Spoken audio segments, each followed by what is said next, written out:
السلام علیکم ورحمۃ اللہ وبرکاتہ۔ اعوذ باللہ من الشیطان الرجیم، بسم اللہ الرحمن الرحیم۔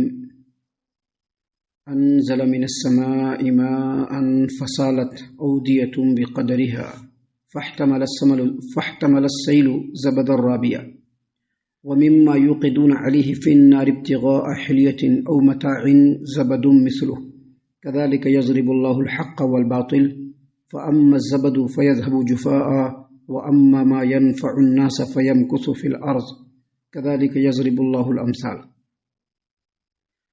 اسی اللہ تبارک و تعالیٰ نے آسمان سے پانی برسایا جس سے وادیاں اپنی اپنی استطاعت کے مطابق بہنے لگی، پھر نالے پر پھولا ہوا جھاگ آ گیا، اور وہ چیز جس کو لوگ زیور یا کوئی سامان بنانے کے لیے آگ میں تپاتے ہیں اس میں بھی ایسا ہی جھاگ ہوتا ہے۔ اسی طرح اللہ تبارک و تعالیٰ حق و باطل کی مثال بیان فرماتا ہے۔ جو جھاگ ہے وہ تو سوکھ کر ختم ہو جاتا ہے، زائل ہو جاتا ہے، اور وہ چیز جو لوگوں کو فائدہ دیتی ہے وہ باقی رہ جاتی ہے زمین میں۔ اسی طرح اللہ تبارک و تعالیٰ لوگوں کو سمجھانے کے لیے مثالیں بیان کرتا ہے۔ محترم سامعین کرام، سورۃ الرعد سورہ نمبر 13 اور اسی سورت سے بھی آپ کے سامنے آیت نمبر 17 تلاوت کی گئی۔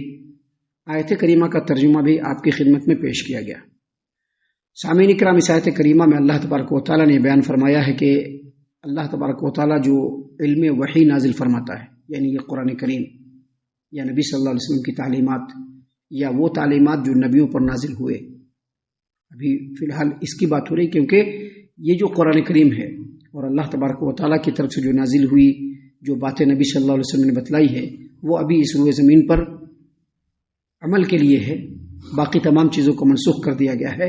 تو یہاں پر اس آیت کریمہ میں اللہ تبارک و تعالیٰ نے بتلایا ہے کہ وہ علم جو اللہ تبارک و تعالیٰ کی طرف سے نازل ہوئی جو قرآن کریم کی شکل میں ہے اور جو نبی اکرم صلی اللہ علیہ وسلم کے بتائے ہوئے تعلیمات کی شکل میں موجود ہے اس روئے زمین پر، اللہ تبارک و تعالیٰ نے اس کی مثال آسمان سے برسنے والی بارش سے دی ہے، باران رحمت سے۔ جو آسمان سے باران رحمت برستا ہے اس کو کس چیز سے مثال دیا؟ اللہ تبارک و تعالیٰ کی طرف سے نازل ہونے والی وحی سے۔ اور جو ایمان لانے والے لوگ ہیں اور اس علم وحی کو سنبھالنے والے لوگ ہیں، اللہ تبارک و تعالیٰ نے ان لوگوں کو ندیوں اور نالوں اور وادیوں سے تشبیہ دی ہے کہ جب آسمان سے بارش برستا ہے تو ندی ہو یا نالا ہو یا وادی ہو، اپنی اپنی استطاعت اور اپنی اپنی حیثیت کے مطابق اس بارش کو اپنے اندر کیا کرتے ہیں، سمو لیتے ہیں۔ ابھی جو بارش برستی ہے، نالی چھوٹا ہے، اپنی وسعت کے مطابق لے لیا، ندی بڑی ہوتی ہے، وہ اپنی استطاعت کے مطابق لے لیا۔ دو پہاڑوں کے درمیان جو رستہ ہوتا ہے اس کا جو ہے ایک الگ حساب کتاب ہوتا ہے، وہ اپنے حساب سے پانی کو اپنے اندر سمیٹ لیتا ہے۔ اس کی مثال دی کہ ان لوگوں نے وہ ندی اور نالے اپنی اپنی استطاعت کے مطابق اس پانی کو سموتے ہیں اور پھر رواں دواں ہو جاتے ہیں۔ اس کے مقابلے میں اللہ تبارک و تعالیٰ نے یہاں پر ایک دوسری مثال بھی بیان فرمائی اسی میں، اور وہ لوگ جو حق کے خلاف شورش کرنے والے، مخالفت کرنے والے، دشمنی کرنے والے، ظلم و ستم کرنے والے، ان کی مثال اللہ تبارک و تعالیٰ نے جھاگ سے دی ہے کہ جب بارش برستا ہے اور پانی ندیوں میں، نالوں میں اور وادیوں میں ابلنے لگتا ہے تو اس کے اوپر جھاگ اور خش و خاشاک بھی آ کر کے اوپر چلنے لگتا ہے۔ تو اس کو کن سے مثال دیا؟ ان منکرین حق سے، ان مخالفین سے، ان معاندین سے، حق کے خلاف ظلم و ستم کا اسٹیپ اٹھانے والوں سے، ان کی جو ہے مثال دی کہ یہ لوگ کیا ہیں، بلبلیں ہیں، خش و خاشاک ہیں۔ ان کی حقیقت کیا ہے؟ مخالفت کرنے والوں کی حقیقت کیا ہے؟ اللہ تبارک و تعالیٰ نے بتلایا کہ وہ جھاگ ہے، اور جھاگ کی حقیقت کیا ہے کہ جب ندی اور نالے میں وہ بہتا ہے تو کبھی بھی اس کو ندی اپنے جوش سے اٹھا کر کے باہر پھینک دیتی، یا پھر دھوپ نکلتا ہے تو دھوپ کی گرمی سے وہ ختم ہو جاتا ہے، مٹی میں مل جاتا ہے، بالکل سوکھ جاتا ہے۔ محترم سامعین کرام، اور جو باقی رہنے والی چیز ہوتی ہے وہ پانی ہوتی ہے۔ باقی رہنے والی چیز جو ہوتی ہے وہ کیا ہوتا ہے؟ پانی، جس کو ندی اور نالا اپنے میں سمیٹے ہوئے آگے بڑھاتے ہوئے لے جاتا ہے۔ کچھ پانی اگر زمین میں جذب ہو بھی گیا تو پھر وہ پانی آگے بڑھتا ہے اور دوسری زمینوں کو جا کر کے سیراب کرتا ہے، یا دوسرے علاقے میں جا کر کے سرسبزی اور شادابی پیدا کرتا ہے۔ یہ علم وحی کی مثال ہے۔ دوسری مثال اللہ تبارک و تعالیٰ نے دی وہ دھات، وہ میٹلز، وہ دھات جس سے زیورات بناتے ہیں، جیسے سونا اور چاندی، اس کو زیورات بنانے کے لیے کیا کرتے ہیں؟ اس کو زیورات بنانے کے لیے آگ میں تپاتے ہیں. اللہ نے فرمایا وَمِمَّا يُوقِدُونَ عَلَيْهِ فِي النَّارِ ابْتِغَاءَ حِلْيَةٍ أَوْ مَتَاعٍ زَبَدٌ مِثْلُهُ، اور وہ چیز جس کو لوگ زیور بنانے کے لیے یا دوسرا ساز و سامان بنانے کے لیے آگ میں تپاتے ہیں، آگ میں تپاتے ہیں. اللہ نے فرمایا کہ اس میں بھی ایسا ہی جھاگ نکلتا ہے.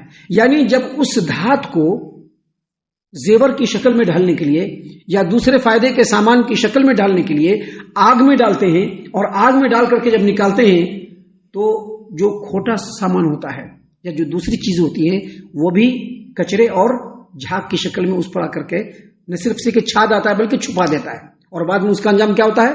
وہ بھی سوکھ جاتا ہے. اللہ نے فرمایا کہ کذالک یضرب اللہ الحق والباطل، اللہ تبارک و تعالیٰ اسی طرح سے حق و باطل کی مثال بیان فرماتا ہے. اللہ تعالیٰ اسی طرح سے حق اور باطل کی مثال بیان فرماتا ہے. اور پھر آگے فرمایا فَأَمَّا الزَّبَدُ فَيَذْهَبُ جُفَاءً، اب چاہے اس برستے ہوئے پانی جو جمع ہوتا ہے ندیوں اور نالوں میں اس کے اوپر جو جھاگ ہو، یا جو دھات جس سے سونا اور چاندی کے زیورات بنائے جاتے ہیں اس کو جب تپاتے وقت اس کے اوپر جو جھاگ ہو، اس کی اصل حقیقت کیا ہے؟ یہ ختم ہو جاتی ہے، ختم ہو جاتی ہے چیز اور سوکھ جاتا ہے. لیکن باقی رہنے والی چیز کیا ہے؟ وہ پانی ہے یا بنایا ہوا زیور ہے. اللہ تبارک و تعالیٰ نے یہاں پر ان دونوں مثالوں سے یہ سمجھایا ہے کہ یہ جو قرآن کریم ہے جو اللہ تبارک و تعالیٰ نے نازل فرمایا، اور جو نبی کی تعلیمات ہے جو اللہ تبارک و تعالیٰ نے نازل فرمایا، یہ ہمیشہ رہنے والی، باقی رہنے والی، جاویداں ہے. یہ کبھی بھی ختم نہیں ہونے والی. اس کے علاوہ جو باطل ہے وہ کبھی بھی ختم ہو جائے گا. اللہ تبارک و تعالیٰ نے یہاں پر بیان فرمایا ہے کہ نبی صلی اللہ علیہ وسلم کے زمانے میں بھی اللہ نے ان کے اوپر قرآن کریم نازل فرمایا. اب جو اس کے سیکھنے والے لوگ ہیں، یا اللہ تبارک و تعالیٰ نے ان کے بعد بھی ہر دور میں قرآن کریم کے بڑے بڑے علماء پیدا فرمائے، آج بھی بڑے بڑے علماء پیدا ہیں موجود، لیکن جو باطل ہوتے ہیں اس زمانے میں بھی، یعنی نبی صلی اللہ علیہ وسلم کے زمانے میں بھی اور بعد کے زمانوں میں بھی، ان علماء کرام کے خلاف ان کی جو ہے ریشہ داوانیاں چالو ہوئی. نبی صلی اللہ علیہ وسلم کے زمانے میں صحابہ کرام رضی اللہ عنہم کے خلاف، چونکہ یہ مکی آیت ہے، مکہ کے اندر مشرکین ایک وقت ایسا آیا کہ ایسا لگا کہ مسلمانوں کو ختم کر دیں گے.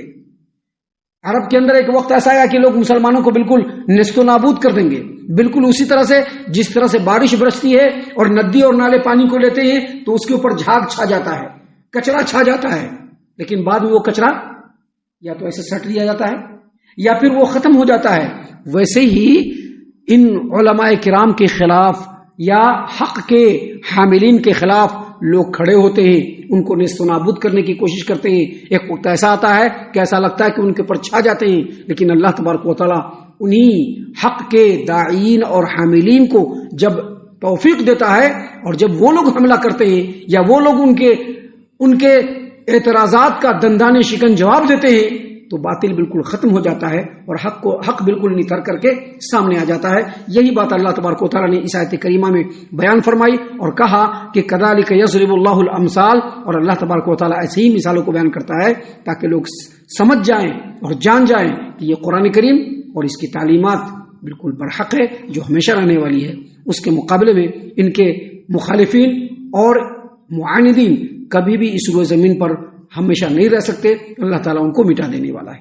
ہم اللہ سے دعا کرتے ہیں کہ اللہ تعالیٰ ہم تمام کو ان تمام باتوں کے اوپر خوب غور و فکر اور تدبر کرنے کے ساتھ ساتھ ان باتوں کے اوپر عمل کرنے کی بھی توفیق عنایت فرمائے. آمین.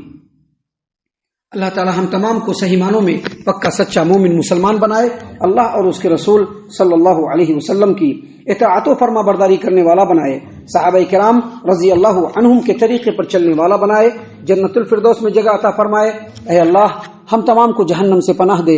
اے رب العالمین ہم تمام کو جہنم سے پناہ دے. اے مالک الملک ہم تمام کو جہنم سے پناہ دے. آمین یا رب العالمین. وما علینا الا البلاغ المبین. تبارك الذي نزل الفرقان على عبده ليكون للعالمين نذيرا.